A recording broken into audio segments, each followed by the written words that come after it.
જાપાનમાં જોરદાર ભૂકંપ આવ્યો છે। જાપાનના ઓન્સુના પૂર્વીય તટમાં ભૂકંપના આંચકા અનુભવાયા। આંચકાની તીવ્રતા 6 રહી છે। તમને જણાવી દઈએ કે જાપાન વિશ્વના સૌથી વધુ ભૂકંપવાળા દેશોમાંનો એક છે। જાપાન ભૂકંપના દેશ તરીકે પણ જાણીતું છે અને પેસિફિક રેન્જ ઓફ ફાયરમાં પણ આવેલું છે। તેથી અહીં નાના મોટા ભૂકંપ નિયમિત રીતે આવતા રહે છે।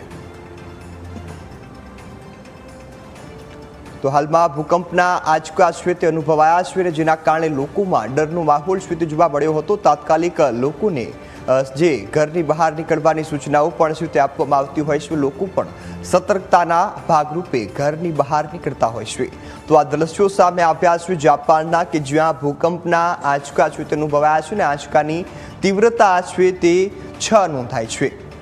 તો હાલમાં આ ભૂકંપને લઈ જાપાનમાં અવારનવાર જે આંચકા છે તે અનુભવાતા હોય છે, જેના કારણે લોકો હંમેશા સતર્ક રહેતા હોય છે, પરંતુ હાલ પણ જે ભય અને ગભરાહટનો માહોલ છે તે જોવા મળ્યો હતો।